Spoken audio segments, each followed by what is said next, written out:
I am the Redbeard guy, and this is a hardcore Nuzlocke of Pokemon Alpha Sapphire using only Water Type Pokemon. A Nuzlocke is a list of self-imposed rules to make a Pokemon game more fun and more challenging. And a hardcore Nuzlocke is, well, harder. The normal Nuzlocke rules are on the screen now, and the hardcore rules are no healing items in battle, no overleveling the next gym leader, and battle mode will always be on set. This time we actually get to keep our starter, Mudkip, who is as powerful as it is iconic. So we name him Jeff. Jeff has a plus speed nature, which is meh. But it's time for the first of many rival battles. Her Trico may have the type advantage, but the overconfident little tree lizard doesn't stand a chance against the powerhouse that is Jeff. So after a few tackles, the victory is ours. Our first encounter arrives quickly on Route 103. Now, Wingull has never been a favorite of mine, but having a flying type will surely come in handy. We catch him and we name him Philip. Moments later on Route 102, we encounter our next team member, Lotad. Once again, its secondary typing will definitely be helpful, so we catch him and name him Kevin. The time has come to take on our first gym, the rock type specialist, Roxanne. Now, we obviously have a great matchup here, so we lead off with our Lotad Kevin. Kevin easily handles her Geodude after just a few turns of Absorb, but I'm glad she used her potion here instead of on her next Pokemon, Nosepass, which not only is only 2 times weak to both grass and water type moves, but also has a very respectable special defense stat of 90. Our best strategy for now is just to chip away at Nosepass's health while staying healthy ourselves thanks to Absorb and a held Oran Berry. But I get impatient and switch to Jeff. I start off by throwing a few Mud Slaps for more chip damage as well as lowering its accuracy. Water Gun should be able to take it out from this range, but now we're slower due to the speed drops from Rock Tomb, which now procs our Oran Berry thankfully. Finally, Squidward's house falls. Kevin evolves into Lombre for his efforts, and we get our first gym badge. Mr. Briny gives us a ride down to Dewford Town where we get the Old Rod, which immediately helps us get our next encounter on Route 106, a Magikarp that we catch and name Jerome. It also gets us our Dewford Town encounter, one of my favorite OG Pokemon, a Tentacool, which we catch and we name Terry. Jeff evolves into a Marshtomp, and it's time to take on our second gym battle against the fighting type specialist, Brawly. He leads off with his Machop, and we send out our Wingull, Philip. Machop's special defense is way worse than his defense, so I start off with a Water Pulse here. I think this crit really helped us out to get the one-hit KO, but he sends out his ace, Makuhita. I managed to land a Supersonic here and confuse it, but it breaks through anyway and lands a knockoff, and gets rid of our Berry. Water Pulse brings him down to the yellow, but then he hits himself into confusion, which puts him into healing range. Thankfully, after 2 short wing attacks, Makuhita falls and we receive our second gym badge. While playing Errand Boy, we run into Steven in the bottom of a cave, staring at some art like the fancy man that he is. But now it's time to head to Slateport City, where we rescue another citizen from Team Aqua Grunts and run into Archie. Ignore the fact that Mudkip is still on the layout, and it's time to take on May for yet another rival battle. This time, she leads off with her Slugma, and we send out Terry to take advantage of the opportunity to set up some toxic spikes. Sadly, Slugma does manage to burn up our Berry before being taken out by a couple Water Pulses. Next comes in her Grovyle, which gets poisoned on the switch-in. Terry sadly misses a Supersonic and gets hit with a crit quick attack. So after a weak acid, it's time to switch out into Philip. Philip continues to show his worth, knocking out the Grovyle in 1 wing attack. She sends in her Whalmer, so we switch to Kevin. Our little Lombre makes short work of the whale with a few absorbs, and we defeat our rival May. We arrive at our next gym battle, the electric type specialist, Watson. Normally that'd be a pretty scary matchup for a team of water types, but we have Jeff. Jeff is immune to electric types, and as expected, makes short work of Watson's Magnemite in 2 turns. Next up is Magneton, who apparently outspeeds us and managed to confuse Jeff. But let's be honest, there isn't a thought behind those eyes, and Jeff ignores the confusion and handles the Magneton. Voltorb comes out next and is just delaying the inevitable, although it seems like Jeff has used up his last brain cell and hits himself in confusion. Thankfully, he quickly snaps out and knocks out the Voltorb in one bulldoze, defeating Watson and winning us our third gym badge. We catch ourselves a huge power Meryl named Alicia, and a Goldeen. And these reporters wanted to make sure that you don't forget to subscribe. We have a string of awesome evolutions here. We get Jerome the Gyarados, Alicia the Azumarill, and Philip the Pelipper. Over in Meteor Falls, I finally remember to update the layout, and we team up with our rival to take out the embarrassingly weak Team Aqua admin and rescue a scientist. Kevin evolves into a Ludicolo, and it's time to take on the Aqua leader Argy up on Mount Chimney. He leads off with his trusty Mightyena, and we reveal our overpowered monster of a Gyarados who gets the Intimidate off and even manages to land a lucky burn on a secret power. Mightyena hits Gyarados with a Swagger, which is very annoying, and it lands a crit. But it doesn't matter because Gyarados breaks through and knocks it out with a Bulldoze. Up next is his Sharpedo, and this is a big risk here, but we go for it anyway and manage to land another Bulldoze, knocking out the Sharpedo. He sends in his Golbat, but Gyarados is dangerously weak, so we switch to Philip, who tanks the Golbat's wing attack. And I may be a Gen 1er at heart, but I think I speak for all of us when I say that we are more than tired of the all too familiar sight of Golbat confusing our Pokemon. Followed by Philip smacking himself over and over again until I'm forced to switch him out for Alicia or Azumarill, who also gets confused and also repeatedly hurts herself. Can someone please just take out this stupid bat already? Jerome to the rescue, I guess, who thankfully doesn't get confused and finally knocks out this godforsaken Golbat and defeats Archie. After that painful ordeal is a much more welcome battle against the next gym leader, Flannery. We have a very clear advantage over her fire types, and Alicia the Azumarill may have a minus attack nature, but this chubby bunny is an absolute powerhouse. I've never actually used an Azumarill before. Even after taking the burn and having her attack, she still manages to absolutely destroy the Flannery's Numel in one hit. Torkoal comes out next, which is much bulkier and isn't 4 times weak to water like Numel, but this monster still manages to knock it out in 2 hits and wins us our 4th gym badge very easily. Harry evolves into the very cool Tentacool, and it's time to conquer our daddy issues. Our next gym battle is against none other than our father, Norman. He leads off with his Slacking, and we send out our Gyarados, Jerome. Slacking outspeeds us here with a Yawn, and I'm not sure if that's because Yawn has priority or because this Slacking has 100 base speed. I'm honestly not sure, but since we get Yawned, we have to switch out to Alicia on the Truant turn, and then straight back into Jerome for yet another Intimidate drop, as well as 2 more speed drops from Bulldoze before we get Yawned again and switch back out into Alicia, who now can knock out the Slacking with a Play Rough. Vigoroth comes out next and encores Alicia into the Play Rough that she was already going to use and takes out the Vigoroth. Next is his last Slacking, and we take a strong Retaliate before landing a nice Play Rough. But we switch back into Jerome for another Intimidate drop, and now once again we're going to chip at his health and his speed with Bulldoze.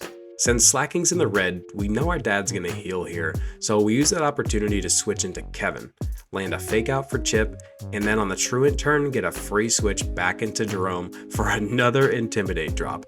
Gyarados gets confused by Swagger here, and we're not risking anything against the Sloth with legendary stats, so we switch into Philip the Pelipper, who lands a strong Air Cutter with a crit, then easily tanks a Retaliate and takes out the Slacking, winning us our 5th gym and conquering our daddy issues. And while we're in Petalburg City, we fish up our next encounter, Corphish. We catch it and we name him Charlie. We head to Southern Island with Steven, and we team up together to take down this Aqua admin Matt, and honestly I would show these battles, but they are so quick and so easy that they're really not worth showing. On the way to Fortree City, we fish up our next encounter, a Carvana. We catch it and we name her Shelly. Charlie evolves into a Crawdaunt, and in the Weather Institute, we have a chance to take on Carvana's namesake, who is once again disappointingly easy, For our efforts, we're rewarded with a cast form, which we technically could use in its rain form, but I don't think we will. May challenges us once again and leads off with her Slugma. Sadly, Charlie doesn't actually have a water type move yet to take advantage of the rain, but it doesn't really matter and he can take out the Slugma with a Rock Tomb after, sadly, it clear smogs away our Swords Dance boosts. Corvile comes in next and we switch right into Jerome for the Intimidate drop and to tank the Leaf Blade.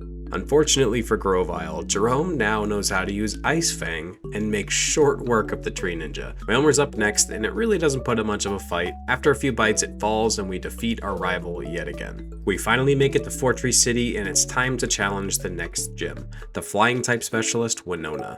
She leads off with her Swellow and we send out Charlie, who's bulky enough to set up a Swords Dance, eat 2 Aerial Aces, and take out the Swellow with a Rock Tomb. Altaria comes out next, hits Charlie with a powerful Dragon Breath, but it falls to 1 Swords Dance boosted Rock Tomb. Charlie's too low on health here, so we have to switch out into Jeff to take out her Pelipper. With Rock Slide, this looks like a great matchup for Jeff, but of course, Winona's Pelipper confuses Jeff with a Water Pulse, who hits himself in confusion, and the Pelipper gets off a roost. So we're forced to switch into the up-and-coming MVP, Alicia. Pelipper thankfully protects and gives us a free switch in, so Alicia demolishes the Pelican with a Play Rough. Her Skarmory comes in, so we switch into Pelipper of our own, Phillip. Thanks to the Rocky Helmet and a Surf from Phillip, the Skarmory falls, defeating Winona and earning our 6th gym badge. Our team is starting to shape up really nicely, and we have a few more encounters here, a Barboach that we catch and name Wendell, and a Psyduck that we catch and name Donald. I don't think either will make the team, but they are nice to have for backup. May wants to take us on once again, so this time we're going to make sure we defeat her for good. Terry leads off against her Swellow and sets up the rain. Swellow goes for the desperation play of evasion strats with Double Team, which sadly does waste some rain turns, but Terry still takes it out with a rain boosted Surf. She sends out her Ace Sceptile, so we switch into Phillip, who absolutely tanks the Double Chop, and nearly takes out the Sceptile in 1 Air Cutter. But one more does the trick, and she sends out her Macargo, who is 4 times weak to water and gets swamped with a Surf. Out next is the bulky Wailord, so we switch to Ludicolo to eat the Water Spout. What happens next is about 5 minutes worth of Mega Drains and rests back and forth. Eventually, I get tired of it and decide to end this battle and finally show May who the true master is. I send out Jeff and Mega Evolve.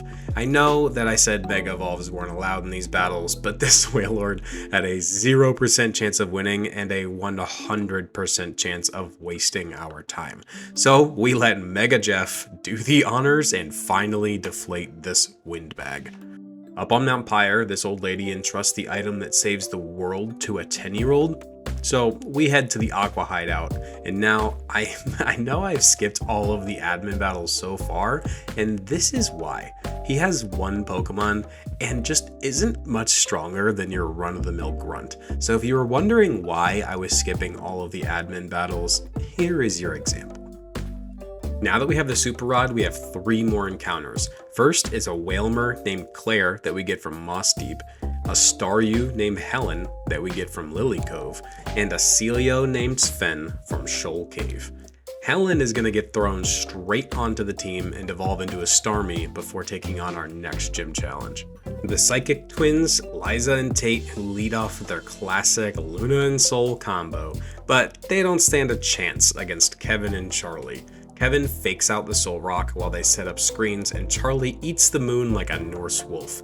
Then Soul Rock falls quickly to the combo of Mega Drain and Razor Shell, and that right there earns us our 7th gym badge and the ability to use Dive. Where we find our second to last encounter, Chinchou, which we catch and name Leanne. And now it is time to take down Archie once and for all. One final epic showdown in the depths of Hoenn Oceans to decide the fate of the world. He leads off with his usual Mightyena, we send in Terry and set up the famous Terry Toxic Spikes. Mightyena uses Taunt, which is fine because we're using Dazzling Gleam anyway, which crits and takes down the Mightyena. Up next is Muck, who sadly absorbs the Toxic Spikes, but otherwise doesn't put up much of a fight and falls to a few Surfs from Terry. But then comes in Crobat, so we have to switch over to Jerome and get an Intimidate off. After eating an Acrobatics, we Mega Evolve Gyarados and destroy Crobat with 1 Ice Fang. Archie then sends in his ace, Sharpedo, who also Mega Evolves. Mega Gyarados takes the slash fairly well and retaliates with a very strong Earthquake, but it's forced to switch out into Charlie, really completing the Water Dark trifecta here. However, Charlie reigns victorious, taking out Mega Sharpedo with a Rock Tomb and defeating Archie one last time. The ultimate water Pokemon lays before us, the legendary Kyogre. A goal that I didn't even know he had when this journey began is right here, just waiting to be caught. Now, Primal Kyogre. And we catch it in a Master Ball, name it Neptune, and throw it in the box forever. But now it's time for our real last encounter, Seadra, who we also catch and named Kelly. Our final gym challenge has arrived. Wallace, our water type rival. Time to see who the true water type master is. Well, judging by his lead Pokemon, a Luvdisc, I'd say it's us. All jokes aside, this Luvdisc turns out to be incredibly annoying, wasting far too many turns due to infatuation and confusion, a combination that I had no idea I hated so much until this battle. Thankfully, the Luvdisc finally falls to an Acid Spray. Wallace sends in his Wish Cast so we can send in Kevin, and Kevin is still rocking with Mega Drain. Who knew Ludicolo's level up moveset was this terrible? But that's all it takes thanks to Terry's Toxic Spikes. Up next is always challenging Milotic. So we send in Terry, who tanks an Ice Beam and starts lowering Milodic's special defense with an Acid Spray. I probably should have just used Hex from the beginning, but it all works out in the end and Milotic falls. In comes his Celio. So we switch to Charlie, who now knows Brick Break and demolishes Celio. Seaking comes in next and never stood a chance. Charlie takes it out in a single crunch, defeating Wallace and winning us our final gem badge. The only thing left to do is cross Victory Road and take on the Elite Four. But Wally, of all people, stands in our way, and he leads off with his Altaria, so we send in Kelly the Kingdra, who wipes the floor with Altaria in a single Ice Beam. Roselia quickly succumbs to the same fate. Delcatty actually managed to survive a Scald, but it doesn't really make a difference and it too falls. Magneton comes in next, so we send in Jeff, who gets instantly paralyzed by a Tri-Attack of all things. I feel like people forget that Magneton has a base 120 special attack. This thing is a powerhouse. So to be safe, we switch into Jerome, which we know will be safe because Magneton will never use an electric move on Swampert. Magneton falls to a waterfall, and in comes Wally's ace, Mega Gallade, who is awesome, but Wally gets greedy and goes for a Swords Dance, so Jerome is able to hit hard with a waterfall, survive a resisted close combat, and secure the victory. Wally is defeated, and nothing else stands in our way. We arrive at the Elite Four. Our first challenge is the Dark-type specialist Sydney, who leads off with Mightyena, and we send in Charlie. Mightyena swaggers our Crawdon, but we came prepared with a Parasm Berry, or however you say that word. So after the free +2 attack boost, we take down Mightyena with a single X-Scissor and are in great position to take on his Shiftry. After surviving a crit hit fake out and a super effective Leaf Blade, Charlie takes down the Shiftry with a 4 times effective X-Scissor. But even Charlie's maxed out attack and defense EVs aren't enough to take down a second grass type in a row. So we switch to Terry, who sets up his famous Terry's Toxic Spikes. Cacturne sets up a Leech Seed, and we finally get to take advantage of Terry's Liquid Ooze. So after some stalling and some Citrus Berry recovery, we take down the Cacturne with a Sludge Wave. Absol comes in next, so we switch to our physically bulky Jeff, who tanks a crit hit Psycho Cut and a crit hit Night Slash before taking out the Absol with a Brick Break. Up next is Sharpedo, so we send in Jerome and Mega Evolve for yet another Water Dark matchup. And Sharpedo falls to even a resisted Crunch, and with that, Sydney is defeated. The second Elite Four member is the Ghost-type specialist Phoebe, and it was actually during my watch back to edit this video that I decided that I was going to start banning Mega Gyarados and Nuzlocke from now on because of just how easily Jerome takes out Dusclops, Dusknoir, Sableye, and Banette, and every single one of Phoebe's Pokemon, all in one hit. It was an absolute massacre. Let's hope the third Elite Four member can put up a little bit of a better fight. Up next is the Ice-type specialist Glacia. She leads off with Glalie, and we send in Charlie. Glalie sets up the hail, but then we can just take it out in 2 crunches. But now the real challenge, Frostlass, comes in. So we send in our Mega Gyarados once again. Look, I'm sorry, I hadn't made the decision to ban him yet, so the carnage must continue as he takes down the Frostlass in a single crunch. Next up is Walrein. I decided to go with a resisted waterfall here because I had a feeling that a crunch would put him into healing range, and even though we get paralyzed by a body slam, this plan works perfectly and we take out the Walrein with our next crunch. Our next Frostlass comes in, and even though Jerome is weak and paralyzed, I decide to risk it, and then he gets confused. Now he has a 25% chance to break through Parafusion. And Jerome pulls through and takes down the Frostlass. With Glalie coming in, I decide not to press our luck anymore and switch out into Terry, right into a super effective Freeze Dry, which Terry eats thanks to his maxed out special defense EVs, and after a few Freeze Dries and Sludge Waves, Glalie goes down, securing our victory. Now onto the 4th and final Elite Four member, the Dragon-type specialist, Drake. He leads with his Altaria, and we send in Helen. With her special attack and speed EVs, Helen instantly knocks out Altaria, and Salamence, and Flygon, and another Flygon. Sorry, HG. Finally, something Helen can't one-hit KO, a Kingdra. So we start off with a Confuse Ray, and then hit it with a Psychic. Okay, so maybe Helen can one-hit KO Drake's entire team? Like, do we need to ban Starmies too, or is my team just ridiculous? You let me know down in the comments what your ban list is for Nuzlocks. But either way, Drake goes down, and it's on to the champion. The moment that we have worked so hard for has finally come. It is time to take on the champion of the Hoenn region, the fancy man himself, Steven. His team of Steel type should make for an interesting matchup for us. He leads off with his Skarmory, and we lead with the beautiful Helen, who knows Thunderbolt now, by the way, and brings Skarmory down to its sturdy. Sadly, spikes do get set up, but after 2 more Thunderbolts, the Skarmory falls. Armaldo comes in next, so we switch Helen out for Kelly because we see the super effective X's are coming.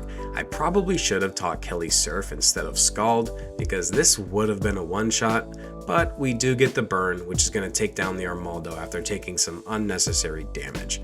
Steven sends in Aggron, and we switch to Jeff. He can take the damage from Aggron fairly well after bringing him down to sturdy and waiting out the heals, but eventually Aggron does fall, and in comes Cradily. We see the obvious Giga Drain coming, so we switch to Terry to tank it and deal some Liquid Ooze damage. Terry sets up the rain and takes another Giga Drain, then slams Cradily with a Surf before getting confused. But our faithful Terry breaks through confusion and takes down the Fossil. I could have stayed in here and taken it out with one last rain boosted Surf, but I take advantage of this opportunity to get a free switch into Jerome and Mega Evolve one last time. It falls to one more waterfall, and in comes Steven's ace, Mega Metagross. Jerome hits hard with a super effective crunch, but it isn't enough and he has to survive this Giga Impact.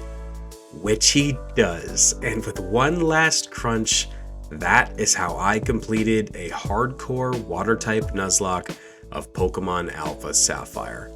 I think that if this challenge showed anything, it's that Water-type Pokemon are objectively incredible and arguably broken. Thank you all so much for watching all the way through. It would mean a lot to me if you could leave a like and subscribe, and comment some ideas for some future videos. Thank you and have a good day.